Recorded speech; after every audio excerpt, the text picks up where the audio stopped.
नमस्कार दोस्तों, मैं BS सुरेश जी आप सभी लोगों का हार्दिक स्वागत करता हूँ मेरी कक्षा 7 में। दोस्तों, आप लोगों को रहस्य भरी कहानियाँ फिल्में देखना कितना पसंद है? क्योंकि जिस कहानी में या जिस फिल्म में कोई रहस्य होता है तो जब आप उसे देखते हो तो कई सारे रोमांचक दृश्य आपको देखने को मिलते हैं। यानी स्टार्टिंग से या शुरुआत से लेकर आखिर तक क्या होने वाला है, कैसे होगा, इन सारी बातों के बारे में आपको बड़ा आकर्षण लगा रहता है। आप उनके बारे में सोचते रहते हो। तो आज हम ऐसे ही एक रहस्य भरे पाठ को देखने वाले हैं जिसे आप पढ़ोगे तो आपको भी बड़ा मजा आने वाला है। इस पाठ को के जो लेखक है उनका नाम है डॉक्टर हरिकृष्ण देव सरे। डॉक्टर हरिकृष्ण देव सरे, इनका जो जन्म है 1940 में नागौद मध्य प्रदेश में हुआ था और उनकी जो मृत्यु थी, उनकी मृत्यु 14 नवंबर 2013 में हुई थी। डॉक्टर हरिकृष्ण देव सरे जी एक बाल साहित्यिक रचना और समीक्षा के क्षेत्र प्रशंसनीय योगदान उन्होंने किया है। उन्होंने अपनी कहानियों में, अपनी किताबों में बच्चों का मनोरंजन, उनके मानसिक विकास, ऐसी बातों पर जोर दिया है और उन्हीं बातों पर उन्होंने कई सारी कहानियां या कथाएं लिखी हुई है। आज हम जो पाठ पढ़ने जाने वाले रहस्य, इस पाठ में हमारे जो लेखक है देवसरे जी, इन्होंने हम लोगों को अंधविश्वासों को दूर करके वैज्ञानिक दृष्टि अपनाने पर बल दिया है या समझाने का प्रयास किया है। आज भी गांव कस्बों के जो लोग होते हुए भूत, प्रेत, चुड़ैल आदि के अस्तित्व को स्वीकारते हैं, मानते हैं या विश्वास करते हैं। लोगों के इन अंधविश्वासों के कारण समाज विरोधी जो तत्व होते हैं वो उनकी सादगी का लाभ उठाते हैं या उन्हें ठगने का काम भी वे लोग करते हैं। तो चलिए हम भी देखते हैं कि यहाँ पर हम लोगों को लेखक रहस्य इस पाठ में किस रहस्य के बारे में बता रहे हैं या जानकारी दे रहे हैं। अंधेरी रात थी, चारों ओर सन्नाटा था, हाथ फैलाए न सूझता था। तो कवि उस अंधेरी रात का वर्णन हमारे सामने कर रहे हैं। जो रात थी, उस रात में इतना अंधेरा था या उस वक्त इतना अंधेरा था कि सामने कौन सी चीज आ रही है, सामने क्या है, ये भी दिख नहीं रहा था। इसलिए लेखक अपने या जो कैरेक्टर है वे बता रहे हैं कि वे अपने हाथों का इस्तेमाल कर कर आगे आने वाली चीजों का अनुभव कर रहे थे। अंधेरे के कारण सामने क्या है और क्या नहीं यह उन्हें सूझ नहीं रहा था, दिख नहीं रहा था। सन्नाटा का मतलब होता है नीरव शांति। रात के वक्त देखा होगा आप लोगों ने कि आपको आवाज जो होती है, आवाज बिल्कुल सुनाई नहीं देती है। मतलब आवाज बहुत कम सुनाई देती है। कभी कभी कुत्तों के भौंकने की आवाज सुनाई पड़ती है। अब कुत्ते जो होते हैं रात में वे पहरेदारी का काम करते हैं, ऐसा हम कहते हैं। जब गली में एक कुत्ता भौंकना शुरू कर देता है तो 3-4 गली के बाद वाले कुत्ते भी वही आवाज निकालना या सचेत होना शुरू कर देते हैं और वही आवाज निकालना शुरू कर देते हैं। आधी रात बीत चुकी थी। मामा जी के घर से कुछ दूरी पर सामने हवेली थी। हवेली में उजाला था। तो आधी रात बीत चुकी थी, रात के 12 बज गए थे। 12 बजने के बाद गांव पूरी तरीके से सुनसान हो गया था। चारों ओर अंधेरा ही अंधेरा दिखाई दे रहा था। लेकिन यहाँ पर जो लड़का है, उस लड़के के मामा जी की हवेली के सामने एक हवेली थी। उस हवेली में अभी भी रोशनी या उजाला दिखाई दे रहा था। अब गांव के जो लोग होते हैं जल्दी सो जाते हैं और सुबह जल्दी उठते हैं क्योंकि उन्हें खेतों में काम करने जाना होता है।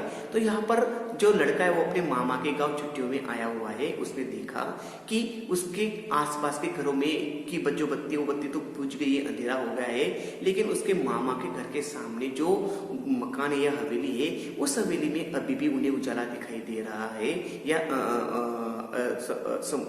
वो उजाला दिख रहा है। आर्यन खेतों को सरपट पार करता हुआ उस ओर अकेले बढ़ रहा था। तो जो लड़का है जो अपने मामा के घर आया है उसका नाम है आर्यन। तो आर्यन ने जब उस हवेली में उजाला देखा तो खेतों के रास्ते से सरपट, सरपट का मतलब होता है बड़े तेजी से, तो खेतों के रास्तों से होता हुआ बड़े तेजी से वो उस हवेली की तरफ जा रहा था। उस हवेली में आधी रात के बाद कल भी ऐसा ही उजाला देखा था। तो उसने कल भी देखा था कि आधी रात हो गई थी, सारे लोग सो गए थे, लेकिन उस हवेली में उस जगह पर अब उस कल भी उजाला था और आज भी उजाला है। यह क्यों है, कौन है? इस बात को जानने के लिए जो आर्यन था बड़ा उत्सुक था, इसलिए वो अकेला ही उस हवेली की तरफ बढ़ रहा था। मामा जी ने पहले आर्यन से कह दिया था उस हवेली की ओर जाने की जरूरत नहीं है, वो हवेली भूतों का डेरा है।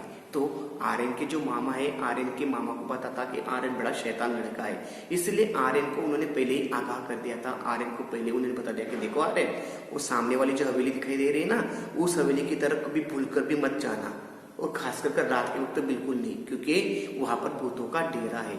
भूतों का डेरा मतलब जहाँ पर भूतों का वास या भूत रहते हैं, ऐसी जगह।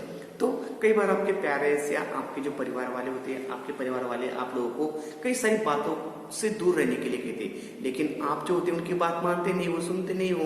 तो इसीलिए पेरेंट्स आपको किसी ना किसी बात से डराते हैं ताकि आप उन चीजों से दूर रहे। उसी तरीके से मामा जी ने भी आर्यन को यही बात कही कि तू उस हवेली की तरफ जाना नहीं।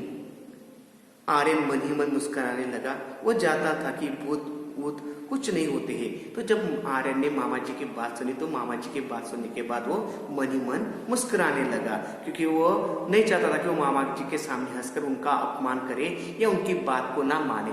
इसलिए वो मन ही मन हंस रहा था, क्योंकि आर्यन को पता था कि इस दुनिया में भूत प्रेत ऐसी कोई चीज नहीं होती है, ऐसा इनका कोई अस्तित्व ही नहीं होता है। यह कोपल कल्पना है। तो आगे भी कहता है कि यह कोपल कल्पना है। कोपल कल्पना का मतलब होता है झूठी बात। इसमें कोई सच्चाई नहीं है, इसमें कोई सच या कोई सच बात नहीं है, सिर्फ ऐसी हवा में बात की गई है। भूत वगैरह ऐसी कोई चीज होती ही नहीं है। कक्षा में विज्ञान के शिक्षक ने वैज्ञानिक दृष्टिकोण अच्छी तरह समझाया था। तो उसे पता है, उसने बताया था कि हमारे जो विज्ञान के जो शिक्षक है, हमारे विज्ञान के शिक्षक ने हमें भली भांति बड़ी अच्छी तरीके से समझाया है, सिखाया है कि इन सारी बातों का कोई अस्तित्व नहीं होता है।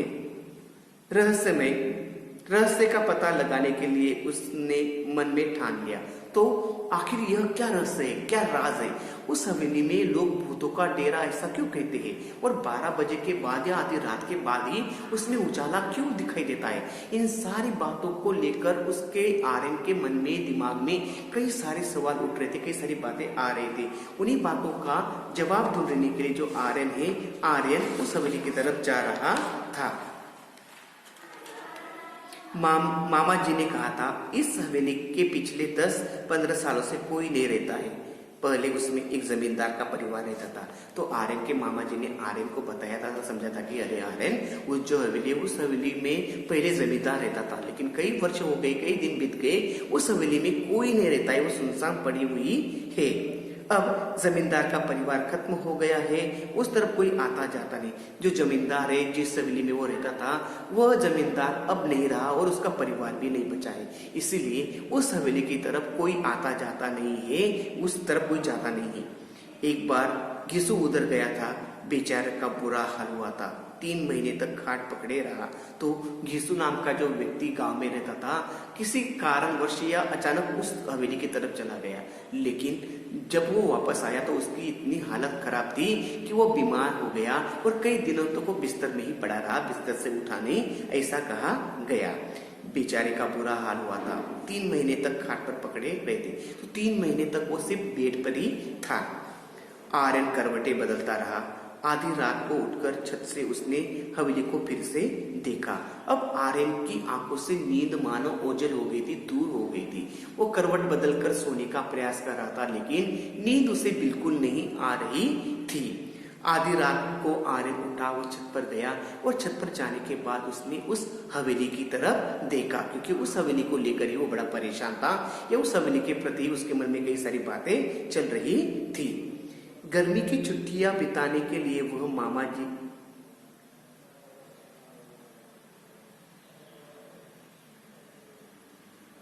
गर्मी की छुट्टियों को बिताने के लिए वो मामा जी के घर आया था। तो उसकी गर्मियों की छुट्टियां चल रही थी और गर्मियों की छुट्टियों को बिताने के लिए ही जो आर्यन अपने मामा जी के घर आया हुआ था। आप लोग भी अपनी गर्मियों की छुट्टी बिताने के लिए मामा मासी के घर पर जाते हो क्योंकि आप अपने आप को फ्रेश करना चाहते हो, एक चेंज के लिए जाते हो। तो वैसे आर्यन अपने मामा जी के घर आया हुआ था। यह एक समृद्ध गांव है। मामा जी के पास एक विदेशी डिजिटल कैमरा भी है। यह बात आर्यन को मालूम थी। तो आर्यन का मामा का जो गांव है वो गांव बड़ा ही समृद्ध है, यानी सारी फैसिलिटीज वहां पर उपलब्ध है ऐसा कहा गया है। अब जो आर्यन को पता था कि उनके जो मामा जी है उनके पास एक डिजिटल कैमरा है। डिजिटल कैमरा, आजकल तो कैमरे का काम बंद हो गया है क्योंकि सबके पास इतने अच्छे स्मार्टफोन्स या कैमरा फोन्स आ चुके हैं कि उनके जरिए वे अच्छे से फोटो निकाल सकते हैं। लेकिन उस वक्त कैमरे का बड़ा क्रेज था, तो आर्यन के मामा जी के पास भी ऐसा एक डिजिटल कैमरा था। मामा जी की एक लड़की थी, उसका नाम था कनिष्का। आर्यन ने कनिष्का से कुछ सलाह मशवरा किया था। तो मामा जी की एक लड़की थी जिसका नाम था कनिष्का। कनिष्का और आर्यन बड़े अच्छे दोस्त थे। बच्चे तो जो थे जल्दी आपस में घुल मिल जाते। उसी तरीके से आर्यन और कनिष्का की भी बड़ी अच्छी दोस्ती हो गई थी। तो आर्यन और कनिष्का दोनों के बीच में किसी बात को लेकर सलाह मशवरा हुआ था, कोई चर्चा उनके बीच में हुई थी। दोनों बहादुर थे। अगला कदम उठाने के लिए उन्होंने कमर कस ली। अब दोनों बड़े बहादुर थे।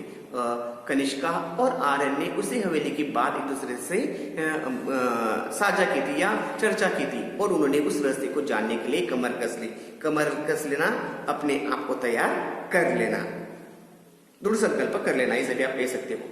अगली सुबह उसने मामा जी से कैमरा मांग लिया। मामी जी के साथ बैठा कर मामा जी का फोटो लिया। फिर मामा मामी और कनिष्का के भी फोटो खींचे। तो अगली सुबह मामा से उसने कैमरा मांगा। कैमरा मांगने के बाद उसने मामा जी के फोटो खींचे, मामा जी मामी के भी फोटो खींचे और कनिष्का के साथ भी उसने कई सारे फोटो वहां पर खींचे। फिर मामा मामी और कनिष्का के भी फोटो खींचे। कनिष्का ने मामा मामी के साथ आर्यन के भी फोटो खींचे। मामा मामी जी बहुत खुश थे। तो फोटो सेशन चल रहा था, फोटो खींचने का कार्यक्रम चल रहा था। अब दोनों बच्चों को इतना खुश देखकर आर्यन के मामा मामी भी बड़े खुश थे। मामा जी ने कैमरे की तारीफ के पुल बांधते हुए कहा, रात के मामूली रोशनी में भी बिना फ्लैश गन के भी यह तस्वीर खींच लेता है। तो जब कैमरे की बात चल रही थी, फोटो क्वालिटी की बात चल रही थी, तो मामा जी ने अपने कैमरे की तारीफों के पुल बांधते हुए कहा कि अरे ये जो कैमरा है इसके लेंस इतने पावरफुल है, इतने अच्छे कि चाहे रात की कम रोशनी क्यों ना हो, बिना किसी फ्लैश लाइट के भी यह जो है फोटो खींच सकता है। तारीफों के पुल बांधना का मतलब होता है प्रशंसा करना। किसी बात की प्रशंसा करना, उसकी वाह वाह करना। आप लोगों के भी पास जो चीज होती है, आप भी अपनी कई सारी चीजों की प्रशंसा करते हो, कई सारी चीजों के वाहवाही करवाते हो कि नहीं, अपने दोस्तों से, मम्मी से या कई सारे लोगों से। तो ऐसे ही मामा जी ने अपने कैमरे की प्रशंसा करते हुए, उसकी तारीफों के पुल बांधते हुए कहा कि इसके लेंस बड़े पावरफुल है और कम रोशनी में भी या रात की मामूली रोशनी में भी अच्छी तस्वीरें निकाल लेते हैं, अच्छी तरीके से फोटो खींच लेता है, ऐसा उन्होंने कहा है। आर्यन ने कैमरा अपने पास रख लिया था। तो मामा जी से उनके कैमरे की खूबी उन्होंने जान ली थी और कैमरा उनके लिए बड़ा आवश्यक भी था। इसीलिए जो आर्यन ने अपने मामा जी से पूछ लिया या उनकी परमिशन ले ली और जो कैमरा था वो कैमरा उसने अपने पास ही रख लिया, अपने साथ ही रख लिया। कैमरा पाकर आर्यन और कनिष्का बहुत प्रसन्न थे। आर्यन और जो कनिष्का थी दोनों बड़े खुश थे क्योंकि उनके लिए कैमरा होना बड़ा आवश्यक था। वो उनके प्लान का या उनकी अगली योजना का एक हिस्सा था या बड़ा रोल निभाने वाला था। इसीलिए उसने कैमरा पाकर वे दोनों बड़े प्रसन्न थे, बड़े खुश हो रहे थे। वे दोनों रात होने का इंतजार करने लगे। अब दोनों रात होने का इंतजार करने लगे क्योंकि उन्होंने जो योजना बनाई थी उस योजना को काम में लाने के लिए या उस योजना को पूरा करने का वक्त रात को ही वे करने वाले थे या उस योजना को पूरा करने वाले थे। इसलिए वे रात का इंतजार करने लगे कि कब रात होगी और कब वे उस हवेली की तरफ जाएंगे या उस रहस्य को खोज पाएंगे या उसके प्रति जो बात है वो सोच पाएंगे। रहस्य का पता लगाने का यह अच्छा अवसर था, अवसर मौका। तो उन्हें ऐसा लगने लगा कि अरे भाई यह हमें अच्छा मौका मिला है कि हम उस हवेली का जो रहस्य है, उस हवेली का जो राज है, उस राज से पर्दा उठा सके या उस राज को जान सके। अब आर्यन और कनिष्का उस रहस्य को जानने में मतलब सक्सेसफुल होते हैं या नहीं होते हैं, राज क्या था क्या नहीं, इसके बारे में जानकारी हम अपने अगले पीरियड में लेंगे।